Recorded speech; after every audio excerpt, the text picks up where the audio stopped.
नमो अरिहन्ताणं नमो सिद्धाणं नमो आयर्याणं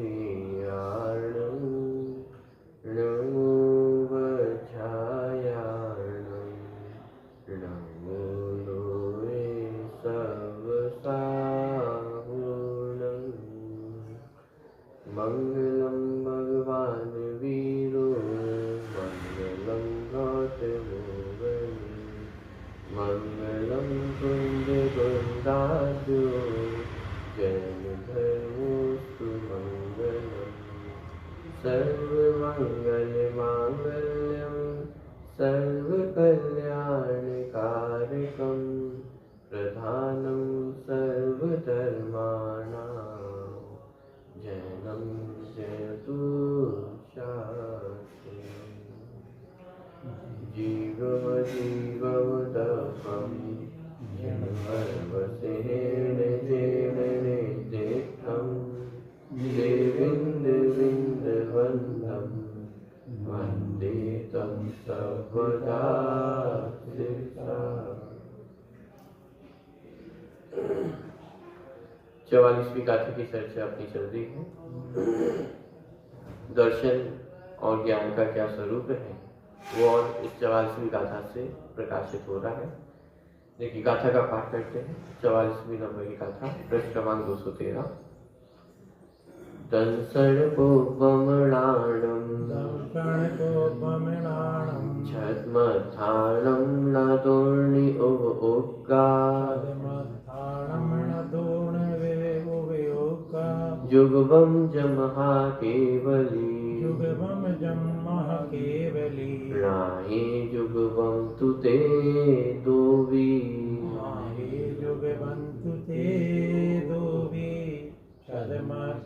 कई क्रम तेजा पहले दर्शन पीछे ज्ञान दो उपयोग नए कई खास केवल ज्ञानी युग तत्वार।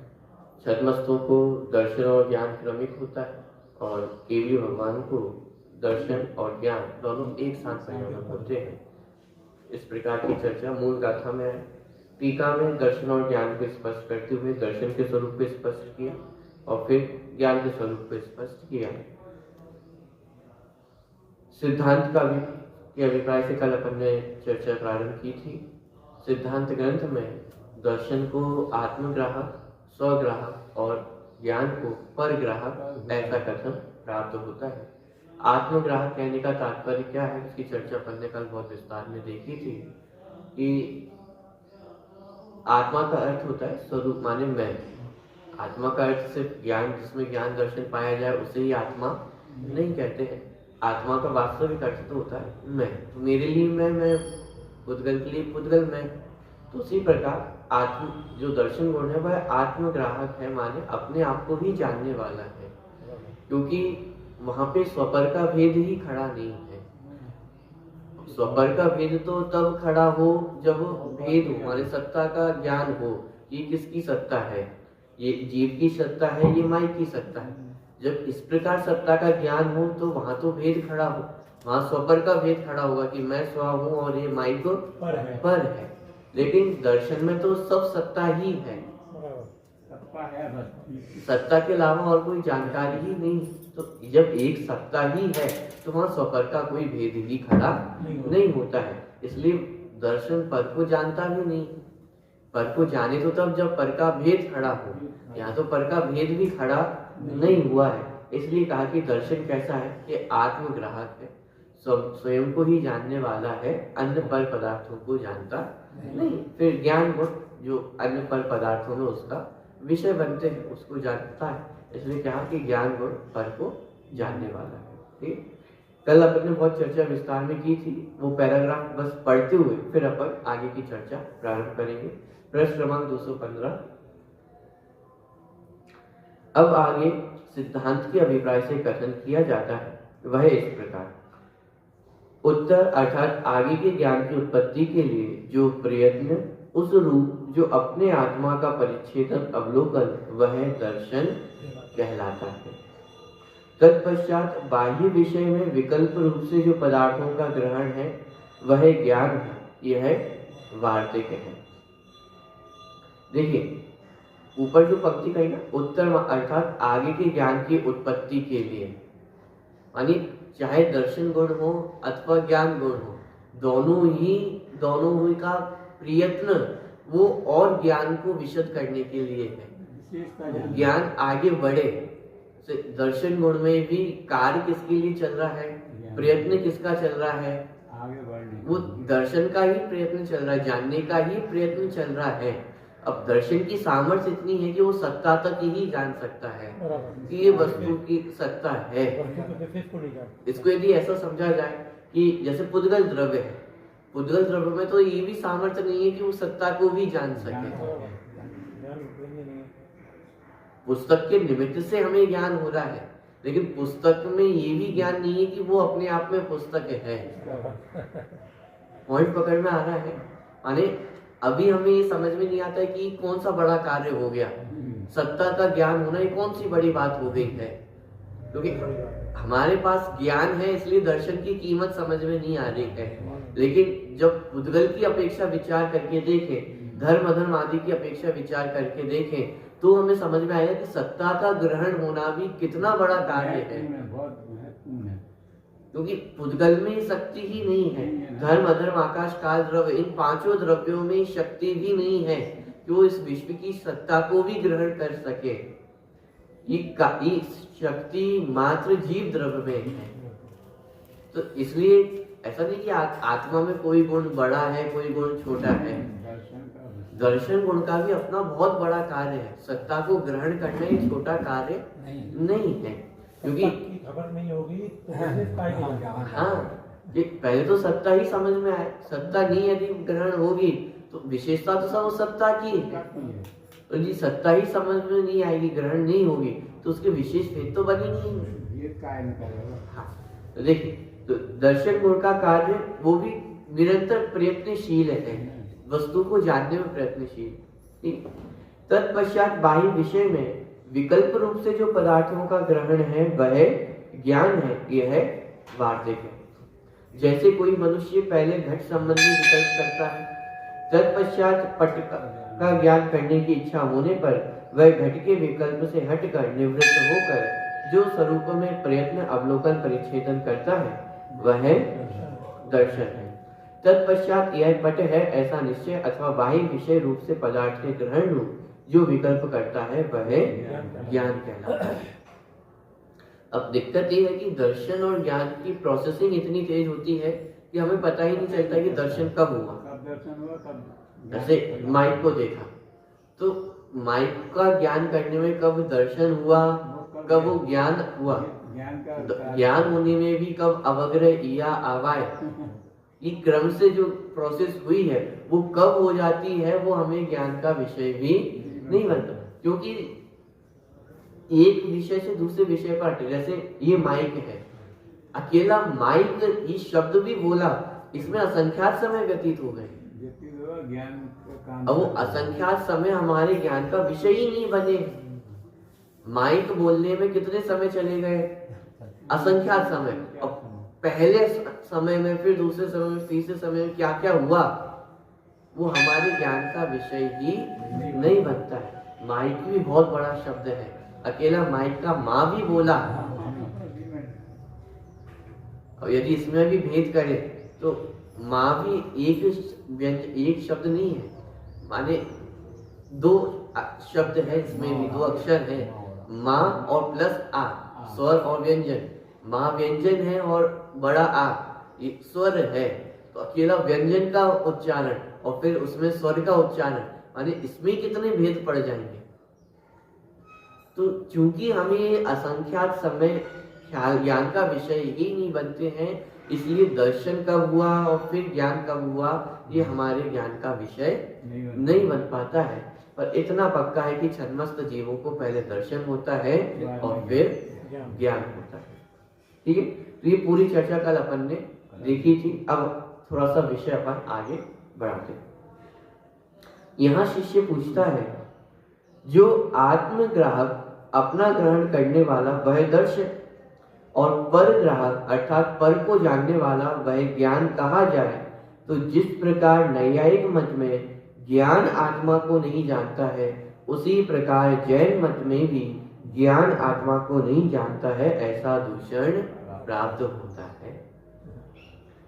इसने प्रश्न खड़ा किया, ऊपर जो आप बात करके आए हो, स्वप्रकाशक दर्शन, पर प्रकाशक ज्ञान, यदि ऐसा माना जाए तो क्या समस्या खड़ी होगी कि नैयायिक मत का प्रसंग खड़ा होगा, क्योंकि नैयायिक मत में ऐसा मानते हैं कि ज्ञान आत्मा को नहीं जानता है। और यदि आप भी ये कहते हो कि ज्ञान पर प्रकाशक है, आत्मा को नहीं जानता है, तो आप में और नैयायिक मत में कोई अंतर नहीं रहा, एक ही हो गए हो।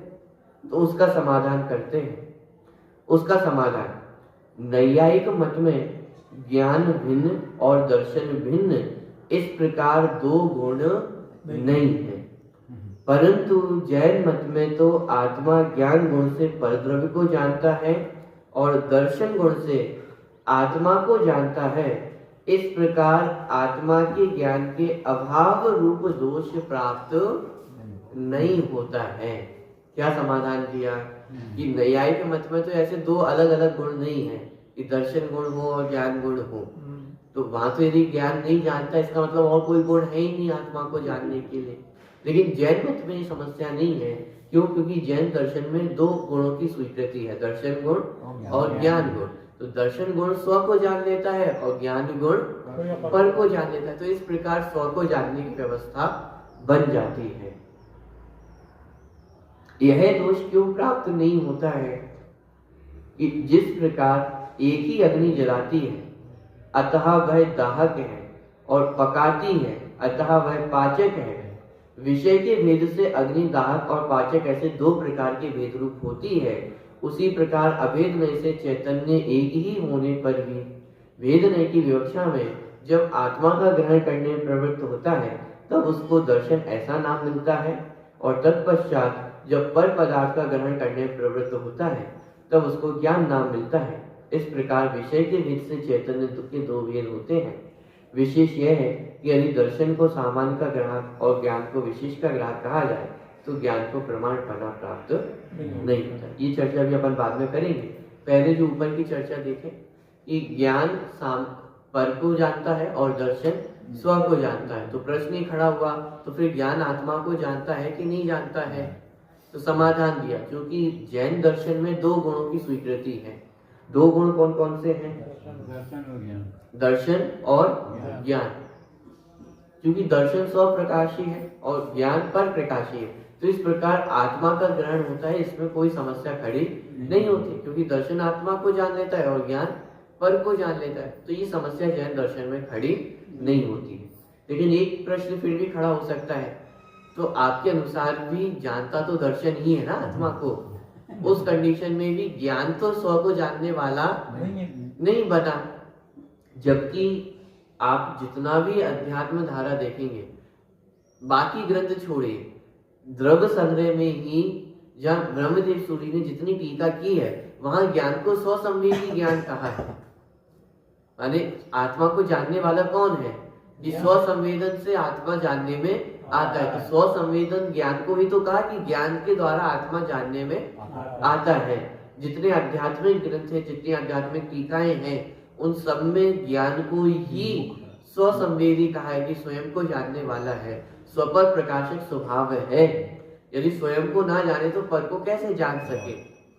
उदाहरण भी दिए जाते हैं, जैसे दीपक है, तो दीपक पर को प्रकाशित करता है, तो दीपक को जानने के लिए किसी दूसरे की दीपक की आवश्यकता होगी। जैसे एक दीपक हमारे पास है, उस दीपक में आप पुस्तक पढ़ पा रहे हैं, लेकिन उस दीपक को जानने के लिए किसी दूसरे दीपक की आवश्यकता है क्या? कि उसी दीपक से पुस्तक भी प्रकाशित होती है और वो दीपक स्वयं भी प्रकाशित होता है। ऐसे ही ज्ञान भी पर पदार्थों को तो जानता ही है, लेकिन पर पदार्थों को जानता हुआ स्वयं को भी प्रकाशित करता है। हमें इस प्रकार के उदाहरण आपको जिनवाणी में बहुत भरे मिल जाएंगे। तो जगह जगह पर ज्ञान को स्वप्रकाशक भी कहा गया है। अब लेकिन यदि ज्ञान को पर प्रकाशक ही माना जाए तो ये समस्या खड़ी होती हुई दिखाई देती है कि जैसा आप कह रहे हो कि दर्शन स्व प्रकाशक और ज्ञान पर प्रकाशक, तो ये व्यवस्था बनती दिखाई नहीं देती है। तो यहाँ बहुत बढ़िया उदाहरण दिया। क्या उदाहरण दिया? अग्नि का उदाहरण दिया और अग्नि की दो विशेषताओं को लिया। अग्नि दाहक भी है और अग्नि पाचक भी है। पाचक माने पकाती है, पकाना माने मतलब जलने की क्षमता भी और जलाने की क्षमता भी। नहीं, वो तो दाहक में आ गया। और जलाने की क्षमता भी। जलाने की क्षमता को ही दाहक कहा जाता है। और जलने का मतलब है कि जलने की क्षमता तो दाही है, वो अलग विषय है कि अग्नि दाह्य भी है और दाहक भी है। लेकिन यहाँ पे अकेली विशेषता दाहक रूप ली जा रही है। दाहक माने जलाने वाला, पाचक माने पकाने वाला। पकाने वाला मतलब भोजन पकता है, कच्चा भोजन है, आटा है, आपने उसे गूंथ लिया, सब कुछ कर लिया, तो क्या रोटी बन गई? रोटी कब बनेगी? जब वो पकेगी। तो ये पकाएगा कौन? अग्नि का ही स्वभाव है। माने अग्नि का स्वभाव जलाना भी है और पकाना भी है। अब यदि आप बोलो कि इन दोनों में अंतर क्या है, रोटी भी तो जलाकर बनती है। अरे जलाकर नहीं बनती है। यदि आटे को जला दिया जाए तो फिर रोटी बचेगी ही नहीं। वो अग्नि का स्वभाव पकाना भी है और अग्नि का स्वभाव जलाना भी है, उसे दाहक कहा जाता है। तो यहाँ पे कहा जा रहा है जिस प्रकार अग्नि एक ही है लेकिन एक ही अग्नि के दो अलग अलग विशेषताएं, उसे दाहक भी कहा जाता है और पाचक भी कहा जाता है। तो अग्नि दाहक है कि पाचक है? दाहक भी है और पाचक भी है। तो अग्नि दो है कि एक है? एक ही अग्नि है और उसे ही दाहक कहा जाता है, उसे ही पाचक कहा जाता है। उसी प्रकार अब यहाँ पे कह रहे हैं कि ज्ञान और दर्शन ये दो अलग अलग गुण कहने में आ रहे हैं, लेकिन वास्तव में तो एक चैतन्य सत्ता ही है। एक चैतन्य को ही दो प्रकार से कहा जाता है, दर्शन और ज्ञान। जब सामान्य अवलोकन करता है तो उसी चैतन्य सत्ता को दर्शन कहा जाता है। जब विशेष ज्ञान करता है तो उसी चैतन्य सत्ता को ज्ञान कहा जाता है। लेकिन चैतन्यता कितनी है? वो तो एक ही है। उसी एक चैतन्य के दो भेद हुए, एक दर्शन और एक ज्ञान। जैसे एक ही अग्नि के दो भेद हुए, दाहक और पाचक, ऐसे ही आत्मा कितना? आत्मा तो एक ही है। अब उसे चाहे दर्शन कहो, ज्ञान कहो, सुख, वीर, ऐसे अनंत गुणों की अपेक्षा अनंत नाम दिए जा सकते हैं, अनंत भेद किए जा सकते हैं, तो भी आत्मा कितना है? आत्मा तो एक ही है। वही उदाहरण यहाँ पे दिया। जैसे जिस प्रकार एक ही अग्नि जलाती है अतः वह दाहक है और वही पकाती है अतः वह पाचक है। विषय के भेद से अग्नि के दाहक और पाचक ऐसे दो प्रकार के भेद रूप होती हैं। उसी प्रकार अभेद में से चैतन्य कितना है? एक ही होने पर, माने चैतन्य में और कोई भेद नहीं है। मैं एक जीव तत्व एक ही हूँ, उसमें और कोई भेद नहीं है। तो उसी प्रकार अभेद नहीं से चैतन्य एक ही होने पर भी भेद नहीं की विवक्षा में जब आत्मा का ग्रहण करने में प्रवृत्त होता है तब उसको दर्शन ऐसा नाम मिलता है। जैसे इसको आप ऐसा समझें, व्यक्ति कितने होते हैं? एक ही होता है। लेकिन जिस समय वह व्यक्ति खाना बना रहा हो तो उसे क्या कहते हैं? रसोइया कहते हैं, कुक कहते हैं। जिस समय वह व्यक्ति गाड़ी चला रहा हो तो उसे क्या कहते हैं? ड्राइवर कहते हैं। जिस समय व्यक्ति व्यापार कर रहा हो तो क्या कहते हैं? व्यापारी कहते हैं। जिस समय भगवान की पूजा कर रहा हो पुजारी कहते हैं। तो मैं आपसे पूछ रहा हूँ, व्यक्ति कितने हैं? व्यक्ति तो एक ही है, लेकिन विषय के भेद से उसके अलग अलग नाम दिए जाते हैं। उसी प्रकार यहाँ पे कहा जा रहा है चैतन्यता कितनी है? चैतन्य तो एक ही है, अब वह चैतन्य जिस समय स्व को जानने में प्रवृत्त होता है तो उसी चैतन्य को दर्शन नाम दिया जाता है, और वही चैतन्यता जब पर पदार्थ को जानने में प्रवृत्त होती है तो उसे ज्ञान नाम दिया जाता है। अब यदि भेद को गौण कर दिया जाए तो जैसे व्यक्ति कितने, जैसे मैंने आपको नाम बोले, एक ड्राइवर है, एक कुक है, एक पुजारी है और एक व्यापारी है। व्यक्ति तो एक ही है, कितने लोग हैं? एक ही है। अरे एक रसोईया है, एक ड्राइवर है, एक पुजारी है, कितने लोग हैं? कितने लोग हैं? कार्य अलग अलग है, व्यक्ति तो एक ही है। तीन है कि एक है?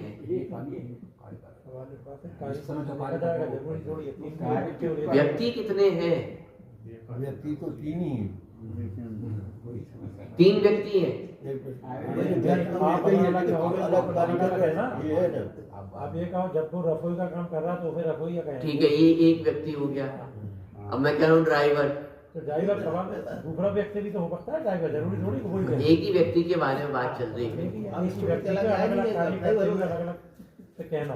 वही ड्राइवर है, वही रसोईया है, वही पुजारी है, एक ही व्यक्ति के बारे में कहा जा रहा है, तो व्यक्ति कितने होंगे? एक ही व्यक्ति है ना। कार्य अलग अलग कर रहा है तो उसके नाम अलग अलग रखे जा रहे हैं, लेकिन व्यक्ति कितने हैं? व्यक्ति एक ही है। उसी प्रकार चैतन्य एक ही है। अब वह चैतन्य जिस समय स्व को जानने में प्रवृत्त होता है तो दर्शन नाम पाता है, और वही चैतन्य जब पर को जानने में प्रवृत्त होता है तो ज्ञान नाम पाता है। अंतर सिर्फ ये विषय भेद की अपेक्षा है, आत्मा तो एक ही है। उसी प्रकार अभेद से चैतन्य एक ही होने पर भी भेद नहीं की विवक्षा में जब आत्मा का ग्रहण करने में प्रवृत्त होता है तब उसको दर्शन ऐसा नाम मिलता है, और तत्पश्चात जब पर पदार्थ का ग्रहण करने में प्रवृत्त होता है तब उसको ज्ञान नाम मिलता है। इस प्रकार विषय के भेद से चैतन्य के दो भेद होते हैं। ये बात क्यों कही जा रही है कि अरे भाई ज्ञान तो आत्मा को भी जानता है। क्यों? क्योंकि ये तो विषय के भेद से भेद किए गए कि दर्शन और ज्ञान। जिस समय दर्शन आत्मा को जान रहा है तो उस समय ज्ञान आत्मा को जान रहा है, ऐसा भी कहा जाएगा। क्यों? क्योंकि दर्शन और ज्ञान ये दोनों अलग अलग होना है, ये सब आत्मा ही तो है। जिस समय दर्शन कहा तो उस समय भी दर्शन के माध्यम से चैतन्य ही लक्षित हुआ। ज्ञान कहा तो ज्ञान के माध्यम से भी लक्षित कौन हुआ? चैतन्य ही तो लक्षित हुआ। चैतन्य ने चैतन्य को जाना और चैतन्य ने पर पदार्थों को जानना, तो जानने वाला कौन है? ये आत्मा ही तो। तीन व्यक्ति है, जीवत्व भगवत्व, जीवत्व भगवत्व अभवत्व, हाँ, तीन लक्षण दूसरे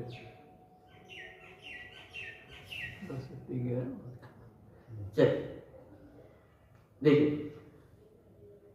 तो इस प्रकार विषय के भेद से चैतन्य के दो भेद होते हैं। किस प्रकार दो भेद हुए? एक स्व को जानने की अपेक्षा और एक पर को जानने की अपेक्षा। स्व को जानने की अपेक्षा उसे दर्शन का, और पर को जानने की अपेक्षा उसे ज्ञान का। अब यहाँ पे जितनी भी स्व और पर की बात चल रही है, आत्मा और पर की बात चल रही है, ये सम्यक दर्शन वाले स्व और पर का भेद नहीं समझना। माने जैसे सम्यक दर्शन में स्वानुभूति होती है वैसी स्वानुभूति दर्शन गुण में नहीं है। दर्शन गुण को भी निर्विकल्प कहा जाएगा, और सम्यक दर्शन में होने वाली जो स्वानुभूति है उसे भी निर्विकल्प स्वानुभूति कहा जाएगा।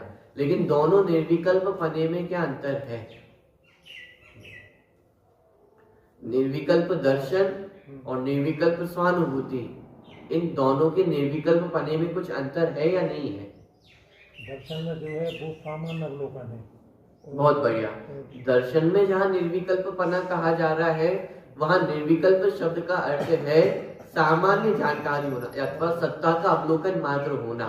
ये वहाँ पे निर्विकल्प शब्द का अर्थ, अथवा ऐसा कहें कि वहां भेद करके नहीं जानता है, इसलिए दर्शन को कहा निर्विकल्प।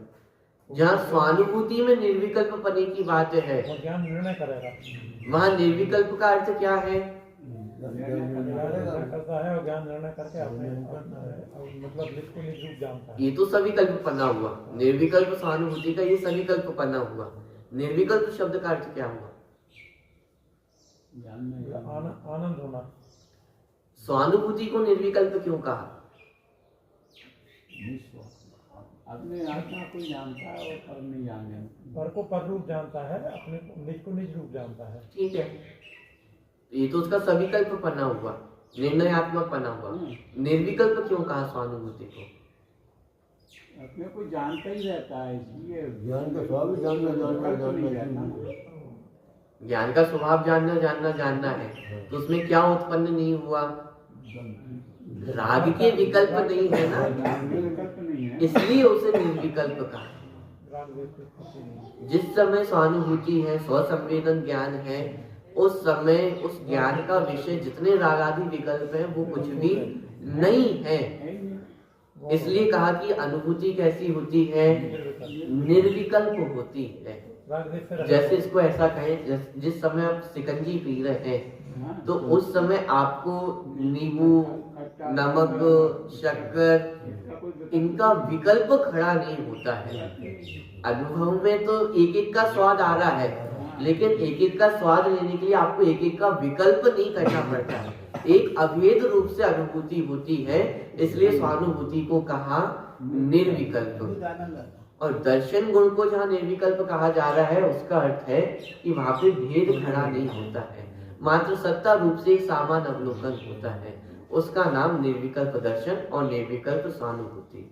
जब तक ये दोनों भेद समझ में नहीं आएंगे तब तक ये विषय भी क्लियर होने वाला नहीं है, क्योंकि दोनों जगह निर्विकल्प शब्द का अर्थ अलग अलग है। तो इसी कारण दोनों जगह आत्मा शब्द का अर्थ भी बदल जाएगा। जहाँ दर्शन को आत्मा का ग्राहक कहा जा रहा है, वहां मात्र इतना अर्थ समझना कि स्वयं को जानता है।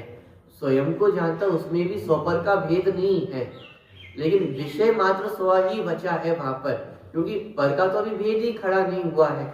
इसलिए कहा कि दर्शन स्व को जानता है, और चूंकि ज्ञान में पर का भेद खड़ा हो जाता है, इसलिए कहा कि ज्ञान पर को जानता है। ठीक है, इस प्रकार विषय के भेद से चैतन्य के दो भेद होते हैं। अब देखिए, थोड़ा सा टॉपिक और बदल रहा है। विशेष यह है कि यदि दर्शन को सामान्य का ग्राहक और ज्ञान को विशेष का ग्राहक कहा जाए तो ज्ञान को प्रमाणपना प्राप्त नहीं होता है। अभी समस्या क्यों खड़ी हुई? पिछली गाथा में कहकर आए हैं, जम सामर्णम गाथा आई थी, देखिए, जम सामर्णम गहनम भावाणम णेव कट्टुमायाणम अविशेषी दूना अट्ठे दंसर विधि वर्णय समय। माने जो सामान्य को ग्रहण करता है वह दर्शन है। इस प्रकार का एक सामान्य गाथा का अर्थ था कि जो सामान्य को ग्रहण करे वह दर्शन, और जो विशेष को ग्रहण करे वह ज्ञान। तो अब ये परिभाषा बनाने में दिक्कत क्या खड़ी हो रही है कि फिर ज्ञान को प्रमाणपना प्राप्त नहीं होगा। प्रमाण का अर्थ जो वस्तु को संपूर्ण रूप से जाने।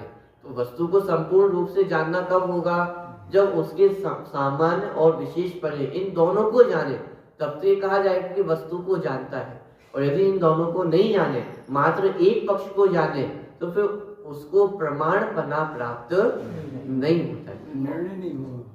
निर्णय नहीं होगा। हाँ, और न्याय की शैली में तो ज्ञान को प्रमाण ही सिद्ध किया गया। परीक्षा मुख का सूत्र ही आया सबसे पहला, स्व अपूर्वार्थ व्यवसायत्मकम ज्ञानम प्रमाणम। जो स्व और अपूर्व का व्यवसायत्मक रूप से, निर्णय रूप से ज्ञान करता है, वही ज्ञान प्रमाण है। माने वहां तो सिद्ध किया कि ज्ञान प्रमाण होता है। अब प्रमाण कैसे माने? यदि मात्र विशेष को ही ग्रहण करे तो फिर उसका प्रमाण पना बनता नहीं है। तो प्रश्न किया, किस प्रकार प्रमाण पना नहीं बनता है? कि वस्तु को ग्रहण करता है वह प्रमाण है। प्रमाण ज्ञान माने जो संपूर्ण वस्तु को ग्रहण करे उसे प्रमाण ज्ञान कहते हैं। नए ज्ञान किसे कहते हैं? जो वस्तु के एक अंश को ग्रहण करे। जैसे वस्तु नित्य भी है, अनित्य भी है, तो नित्य अनित्यात्मक वस्तु को ग्रहण करना ये प्रमाण ज्ञान का विषय है।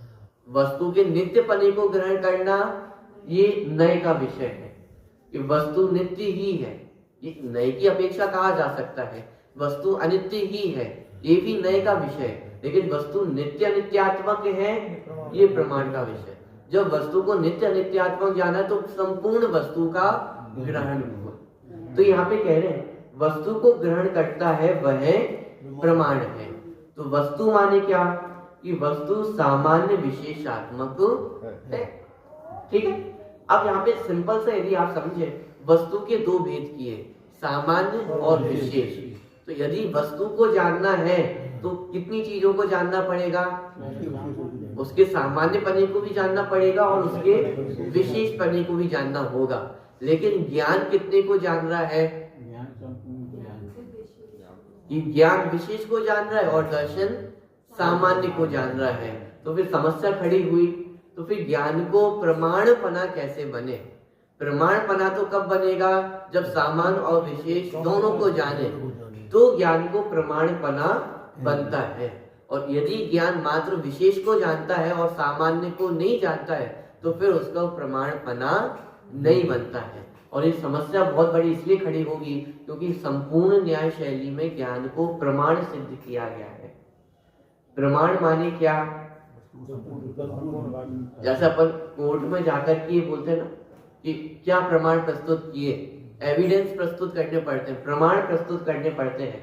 ऐसे ही जैन दर्शन में ज्ञान को प्रमाण सिद्ध किया है। यानी जो जिनेन्द्र भगवान द्वारा हमें ज्ञान प्राप्त हुआ है वो भी कैसा है? प्रमाणित है। ये एविडेंस है एक तरह से वस्तु स्वरूप को सिद्ध करने के लिए। तो इसलिए ज्ञान को प्रमाण सिद्ध करना बहुत आवश्यक है, क्योंकि यदि ज्ञान प्रमाण सिद्ध ना हो तो दिक्कत क्या खड़ी होगी? बना रहेगा। आपने कहा कि मैंने देखा, ये आपने कहा कि मैंने देखा, ये बात सिद्ध ही नहीं होगी।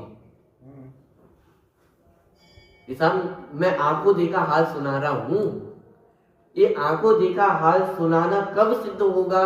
जब ज्ञान प्रमाण सिद्ध हो। यदि ज्ञान प्रमाण सिद्ध ना हो तो किसी का कुछ भी कहा हुआ सत्य सिद्ध नहीं होगा, क्योंकि किसी का ज्ञान ही प्रमाणित नहीं कहलाएगा, किसी का ज्ञान सही है सिद्ध ही नहीं होगा। पॉइंट पकड़ में आ रहा है? इसलिए ज्ञान को प्रमाण सिद्ध करना ये तो बहुत आवश्यक है, वरना तो सब उथल पुथल मच जाएगी, सब अपने आप को सही कहेंगे और कोई भी सही नहीं होगा। ठीक, देखें तो वस्तु को ग्रहण करता है वह प्रमाण, और वस्तु सामान्य विशेषात्मक है। ज्ञान ने वस्तु के एक देश का विशेष का ही ग्रहण किया, वस्तु का ग्रहण नहीं किया। सिद्धांत से तो निश्चय ने की अपेक्षा से गुण और गुणी अभिन्न है, अतः संशय विमोह और विभ्रम रहित वस्तु का जो ज्ञान वह ज्ञान स्वरूप आत्मा ही प्रमाण है, वह दीप की भांति स्व और पर के सामान्य और विशेष को जानता है। इस कारण अभेद रूप से उसी को अर्थात आत्मा को ही प्रमाण बनाता है। वस्तु को ज्यों का त्यों जान रहा है। अब देखिए क्या समाधान दिया कि वास्तव में देखा जाए तो वस्तु में भेद नहीं है, वस्तु तो एक अभेद आत्मा के ही।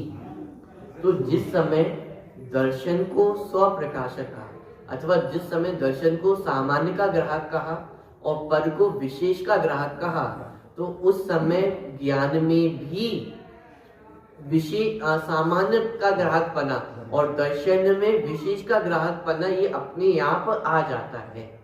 क्यों आ जाता है? जैसे शक्कर है, शक्कर में कितने गुण हैं? मिठास है, सफेद पना है। अभी ये दो गुण मैं लूं, ठीक।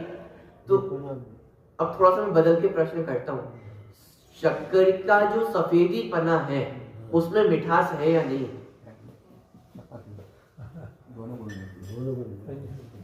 क्वेश्चन समझ में आ रहा है? क्वेश्चन मैं ये नहीं कर रहा हूँ कि शक्कर में मिठास और सफेदी पना है या नहीं, प्रश्न क्या कर रहा हूँ, उस सफेदी में शक्कर पना है या नहीं है, मिठास पना है या नहीं है।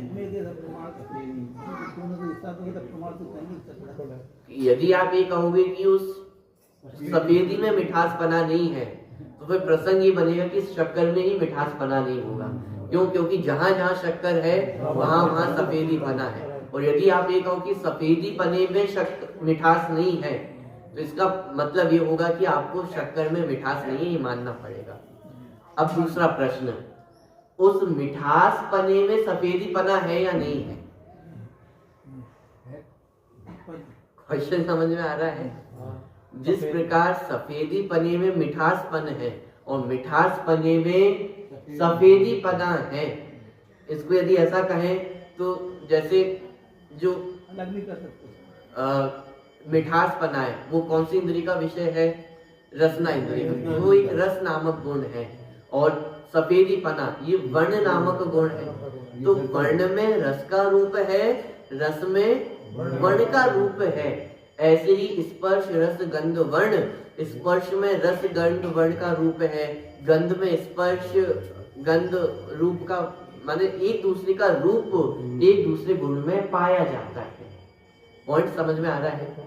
ऐसे ही आत्मा के दो गुण कहे, ज्ञान और दर्शन। अब इसमें घटित करें, ज्ञान में दर्शन पना है, दर्शन में ज्ञान पना है। दोनों अलग अलग नहीं है। जैसे शक्कर की मिठास में सफेदी पना है और सफेदी पने में मिठास है, उसी तरह ज्ञान में दर्शन पना है और दर्शन में ज्ञान पना है। तो इसलिए जिस समय दर्शन की अपेक्षा कहा कि दर्शन सामान्य का ग्राहक है, तो उसमें ज्ञान की विशेषता भी सम्मिलित हो जाती है कि उपचार से दर्शन विशेष का भी ग्राहक है।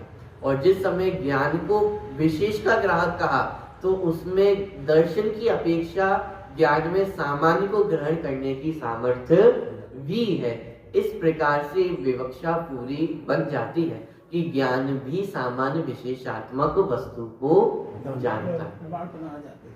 देखिए, सिद्धांत से तो निश्चय ने की अपेक्षा गुण और गुणी कैसे हैं? अभिन्न है।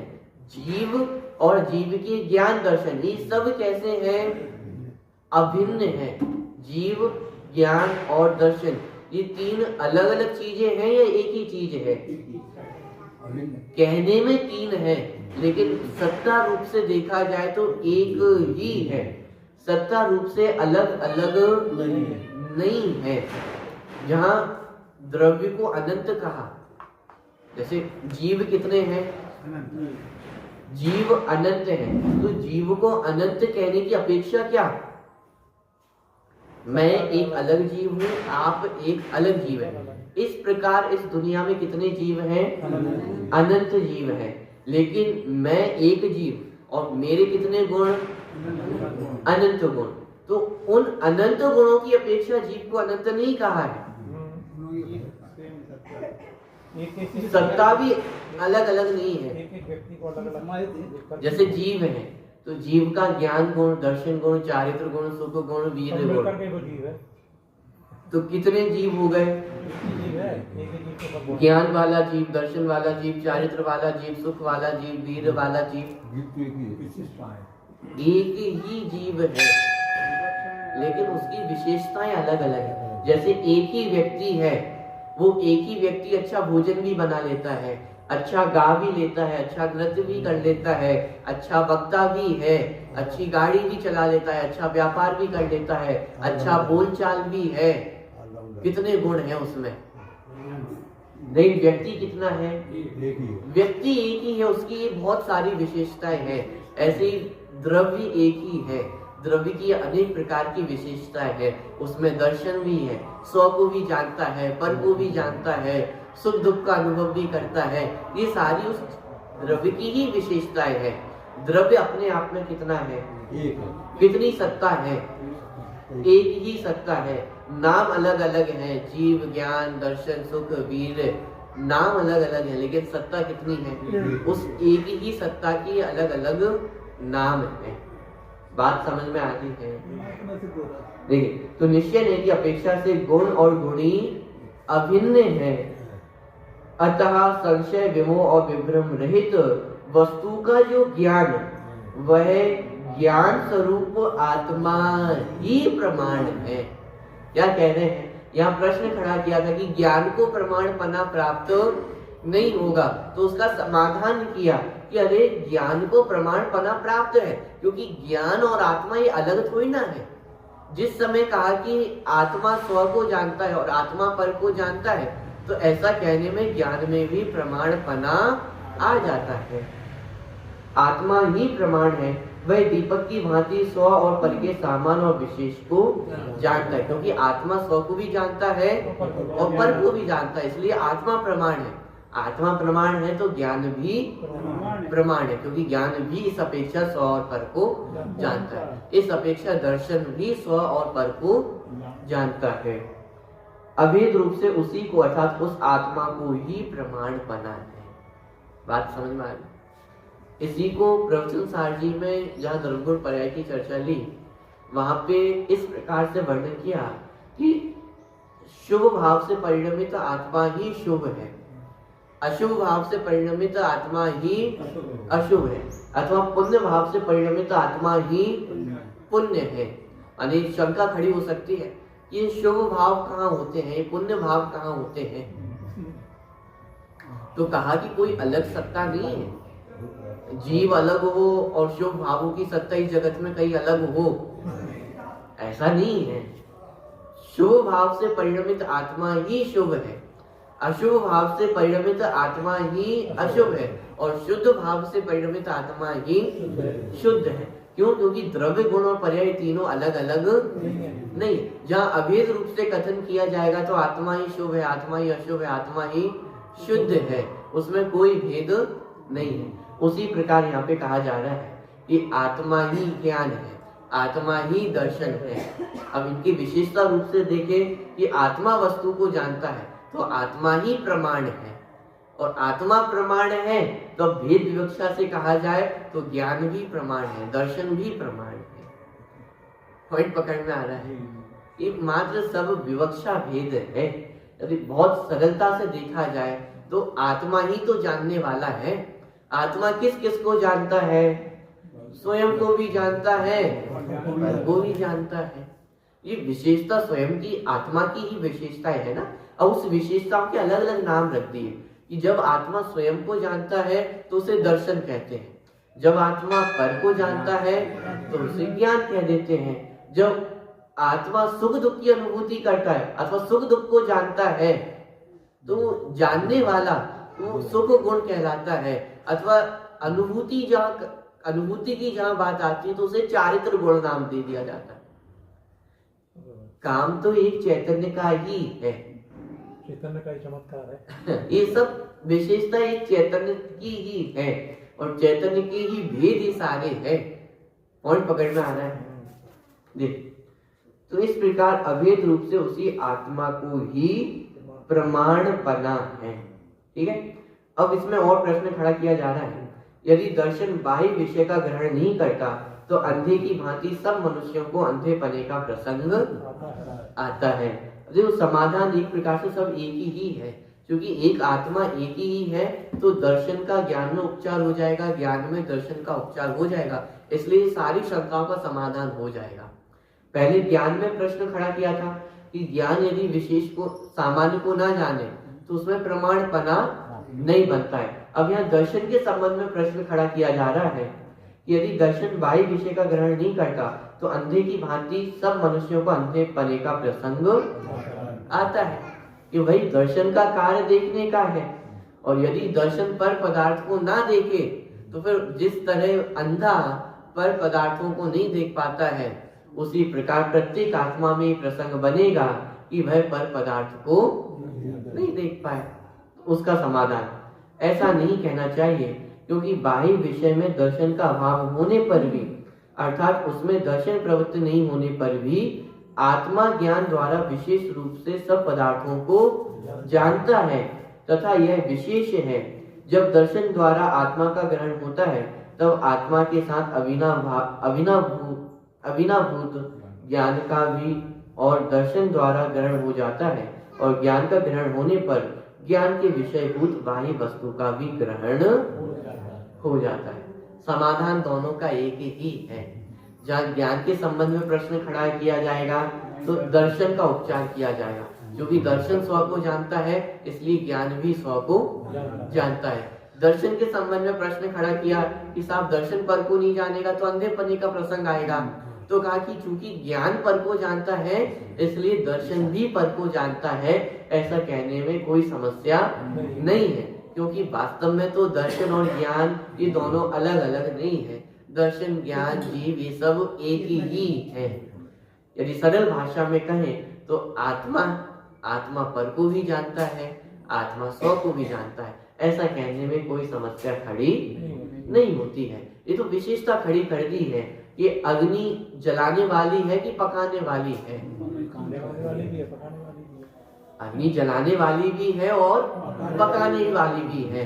अब ये समस्या तो जब एक गुण को पकड़ रहे हैं तो खड़ी हो रही है कि जिस समय जलाने वाली कहा जा रहा है तो जलाने वाली दाहक पने में पकाने पने का गुण है या नहीं है? पूरा है। आप एक गुण तो है, दाहक में पकाने का गुण भी है और पाचक में दाहक का गुण भी है। क्यों? क्योंकि यदि पाचक में दाहक का गुण ना हो तो वे पकाए कैसे? पकाने के लिए दाहक पना तो चाहिए ही ना, और दाहक में पकाने का गुण है। माने देखा जाए तो अग्नि तो एक ही है, अग्नि ही जलाने वाली है, अग्नि ही पकाने वाली है।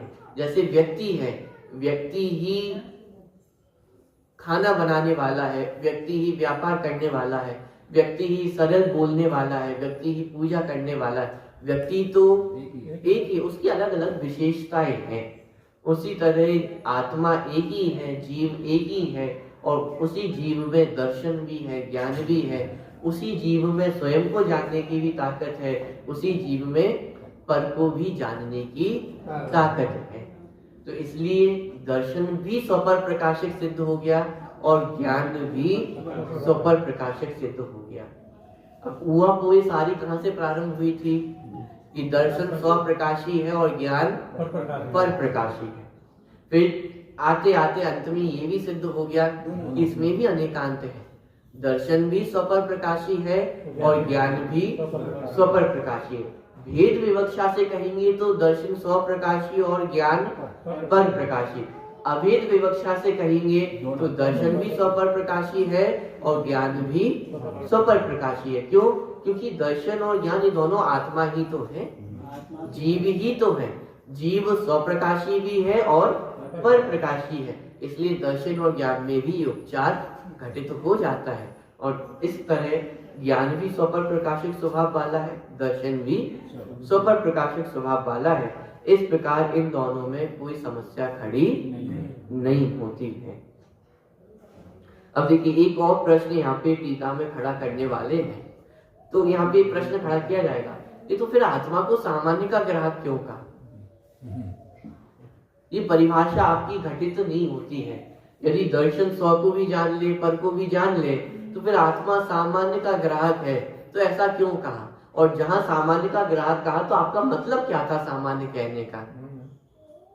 पॉइंट समझ में आ रहा? यहाँ पे जो सिद्ध किया ना कि दर्शन स्व को भी जान लेता है, पर को भी जान लेता है, और ज्ञान भी स्व को जान लेता है, पर को जान लेता है। तो फिर दर्शन कहने का, दर्शन को सामान्य कहने का आपका तात्पर्य क्या था? आप सामान्य कहकर के कहना क्या चाहते थे? ये प्रश्न मैं अकेला पढ़ रहा हूं। जो आत्मा को ग्रहण करता है उसे यदि आप दर्शन कहते हो, तो जो पदार्थों का सामान्य ग्रहण वह दर्शन है। इस गाथा का अर्थ आपके कथन में किस प्रकार घटित हो सकता है? कि ये बात समझ में नहीं आ रही है कि एक जगह आप कह रहे हो दर्शन सामान्य का ग्राहक है, फिर दूसरी जगह कह रहे हो दर्शन स्व को जानने वाला है, आत्मा को जानने वाला है। तो ये बात तो समझ में नहीं आ रही। सामान्य को जानने वाला है कि आत्मा को जानने वाला है? अब आगे चल के उसका समाधान करेंगे कि आत्मा ही सामान्य है, सामान्य ही आत्मा है, आत्मा ही सामान्य है। तो चाहे सामान्य का ग्राहक कहा जाए अथवा आत्मा का ग्राहक कहा जाए, बात एक ही है। इस प्रकार की चर्चा इसमें आगे आने वाली है। एक शंकर अजीत साहब कल छदमत आपने बताया, छदमत का 1 से 12 गुणस्थान तक होती है और छदमत के लिए मति ज्ञान नहीं होता, ये आपने बताया। क्यों? तो सिर्फ ज्ञान नहीं होता, सिर्फ ज्ञान रहता है, केवल मति ज्ञान नहीं होता। छद्मस्त को मति ज्ञान श्रुति ज्ञान तो होंगी। वही ज्ञान कहाँ है? ज्ञान तो दिखे नहीं। ये तो नियम ही है कि छद्मस्त को मति ज्ञान और श्रुति ज्ञान, ये दो ज्ञान तो होंगे ही होंगे। अवधि ज्ञान मन प्रय ज्ञान में तो ऑप्शन है, अवधि ज्ञान हो भी सकता है, मन प्रय ज्ञान हो भी सकता है, ना भी हो। मति श्रुत ज्ञान तो निगोदिया जीव से लेकर के प्रत्येक छद्मस्त जीव को है। आपने दर्शन दर्शन नहीं होता उसको, मतलब दर्शन और ज्ञान बताया आपने। उपयोग की बात की थी, मैंने टॉपिक आपको क्लियर भी किया था। दर्शन ज्ञान ये दोनों गुण संसार दशा में भी प्रत्येक जीव को है, और अपना अपना कार्य भी प्रत्येक समय में कर रहे हैं। उपयोग की बात है, जिस समय दर्शन उपयोग है उस समय ज्ञान उपयोग नहीं है। मैं ज्ञान गुण नहीं बोल रहा हूँ, दर्शन गुण नहीं बोल रहा हूँ। उपयोग की बात कर रहे हैं। उपयोग और लब्धि ये दो अलग अलग चीजें हैं। उपयोग माने एक्टिव ज्ञान, लब्धि माने इनएक्टिव ज्ञान। बहुत सरल भाषा में कहूँ, एक्टिव ज्ञान और इनएक्टिव ज्ञान माने उस दर्शन और ज्ञान के एक्टिव पन्ने में अंतर होगा। जिस समय दर्शन उपयोग होगा उस समय ज्ञान उपयोग नहीं होगा, जिस समय ज्ञान उपयोग होगा उस समय दर्शन उपयोग नहीं होगा। दर्शन गुण नहीं होगा ऐसा मैंने नहीं कहा। दर्शन गुण भी है, ज्ञान गुण भी है। दर्शन गुण का भी कार्य चल रहा है, ज्ञान गुण का कार्य भी चल रहा है, लेकिन उपयोग की बात है कि उपयोग एक समय में एक ही जगह लगता है। जैसे यदि सिंपल सा उदाहरण दूं, ड्राइविंग करते, जिस समय आप ड्राइविंग करते हैं कांच के सामने आपको बहुत सारी चीजें दिखाई देती हैं। आपको रोड भी दिखाई दे रही है, अगल बगल के पेड़ पौधे भी दिखाई दे रहे हैं, अगल बगल की बिल्डिंगें भी दिखाई दे रही हैं। लेकिन जिस समय आप हाईवे पे तेज स्पीड में जा रहे हो, आपका उपयोग किस जगह है? ज्ञान सब है। ये आपने कौवे का उदाहरण दिया है कि कौवे की गोलक दुआएं हीरा है, जो सिर घूमता है पर जैसे एक गाड़ी में 4 लोग बैठे हैं और चारों सामने देख रहे हैं, चारों को दिख तो एक ही चीज रही है, लेकिन चारों ग्रहण किस किस को कर रहे हैं? चलाने वाले को इम्पोर्टेंट क्या है? रोड इम्पोर्टेंट है। रोड पे कहीं ब्रेकर तो नहीं है, सामने से कोई गाड़ी तो नहीं आ रही है, तो उसका उपयोग रोड पे है। उसको अगल बगल की चीजें दिख रही है, ज्ञान का विषय भी है, लेकिन उपयोग का विषय नहीं है। कोई उससे पूछे कि अरे तो तुमने वो देखा, रास्ते में हमने वो देखा था, एक बहुत अच्छी बिल्डिंग दिखी थी। अब वो ड्राइवर से पूछे तो उसे पता ही नहीं है, क्योंकि उसका पूरा ध्यान तो रोड पे था। कितनी सारी चीजें निकल गई उसे पता ही नहीं चलता है। और कोई बगल में को पैसेंजर बैठा हुआ है, उसका ध्यान अगल बगल की चीजों पे है, और ड्राइवर ने एकदम से ब्रेक लगाया। क्यों ब्रेक लगा दिया? अरे दिखाई नहीं दे रहा स्पीड ब्रेकर आया है। वो पैसेंजर का ध्यान बाकी चीजों पे है, तो उसे स्पीड ब्रेकर नहीं दिखा। आंखों से दिखाई दे रहा है, ज्ञान का विषय भी बन रहा है, तो भी ज्ञान का विषय नहीं बना। इसका मतलब है उपयोग का विषय नहीं बना। ज्ञान का विषय तो है, देखने में तो आया है, लेकिन उपयोग का विषय नहीं बना। अरे यही देखो ना, आप प्रवचन में बैठे हुए हो, स्वाध्याय सुन रहे हो, एक एक शब्द आपके कान में जा रहा है, लेकिन सारे शब्द आपके ज्ञान का विषय बन रहे हैं क्या? उपयोग कहीं भी चला जाता है, उपयोग जरा में भटक जाता है, आपको पता ही नहीं चलता है। कान में सुनाई दे रहा है, ऐसा नहीं कि वो शब्द आपके कान में सुनाई नहीं दिए हैं, कान बराबर आपके काम कर रहे हैं, लेकिन उपयोग अलग जगह भटक गया है। इसका अर्थ है उपयोग माने दर्शन गुण भी अपना कार्य करता है, ज्ञान गुण भी अपना कार्य करता है, लेकिन उपयोग ये एक बार में एक जगह ही लगता है। ये छद्मस्त दशा में या तो दर्शन गुण में उपयोग होगा या ज्ञान के विषय में उपयोग होगा।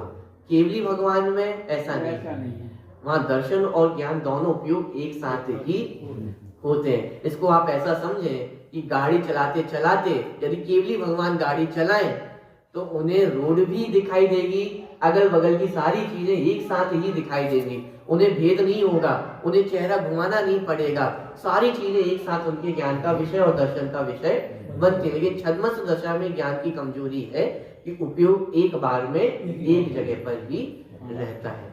गुणों का कार्य तो प्रत्येक गुण का कार्य हर समय निरंतर चल रहा है, गुणों का कार्य बंद नहीं होता है, गुण का कार्य तो निरंतर चल रहा है। ठीक है। जयानंदी शुद्ध स्वरूपी अविनाशी में आत्म स्वरूप जयानंदी शुद्ध स्वरूपी अविनाशी में आत्म स्वरूप जयानंदी शुद्ध स्वरूपी अविनाशी में आत्म स्वरूप। स्तुति नंबर 15 पेज नंबर 23 स्तुति नंबर 15 सभी निकाल लें 15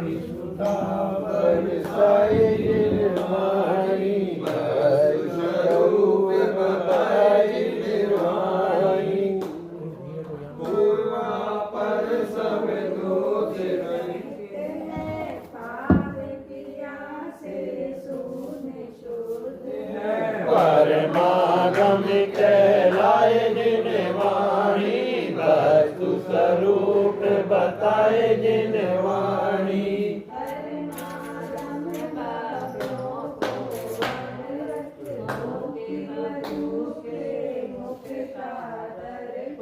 भव सागर से तारे जिन वाणी वस्तु स्वरूप बताए जिन वाणी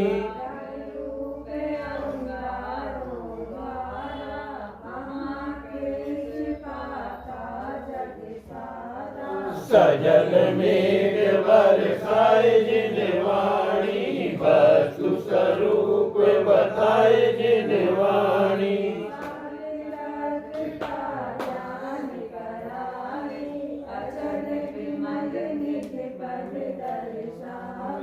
सुख सागर लहराए जिन वाणी वस्तु स्वरूप बताए जिन वाणी के ज्ञान से सूझे लोका लो वाणी मस्तक